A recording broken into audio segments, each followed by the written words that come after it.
I'm the only one on this stage with no political title. You're not going to hear a lot of polished political speech from me, but you will hear the truth. I've had more 2 a.m. phone calls than everybody here put together, making life and death decisions, put together very complex teams to accomplish things that have never been done before. And we are in a situation right now in our country that we have never been in before.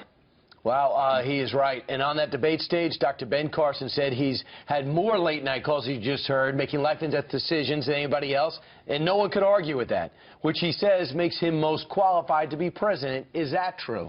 Joining us live from Des Moines is Dr. Ben Carson. Good morning to you, sir. Good morning. How'd it go for you last night?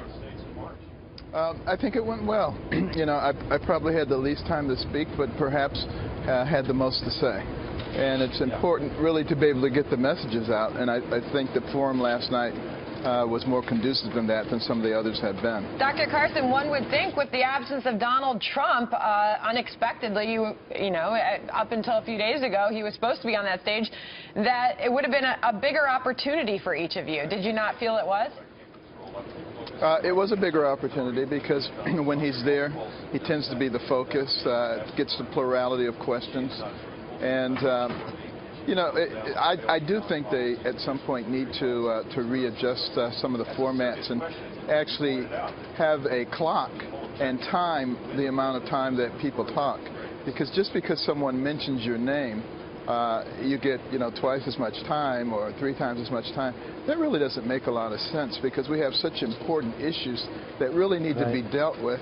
And we've gotten more into a Colosseum-type atmosphere, whereas ancient Rome was collapsing. Everybody wanted to go to the Colosseum and be entertained rather than deal with the issues that were collapsing their society. You had 6 minutes and 11 seconds. Marco Rubio was at the bottom of the list. Marco Rubio had the most with 13 minutes and 31 seconds. Dr. Carson, I also know that you feel as though your ground game is as good, if not better, than anybody else. Tell me about the foundation you led in Iowa and how the polls might be wrong about the results. Well, we have a very good ground game. Hundreds and hundreds of volunteers all over the place. A lot of people are going to be caucusing for us. And the enthusiasm is just over the top. You know, particularly after the tragedy that we suffered. People have accepted the Braden effect, caring about other people, caring about how other people feel, and just the intensity of what's being done because they know how important this election is. So I think that the movement is massive, and I think everybody's going to be quite shocked on Tuesday morning. Well, Dr. Carson, last night there was a lot of discussion about immigration, Muslim immigration. You talk all the time about political correctness and the poison that is political correctness.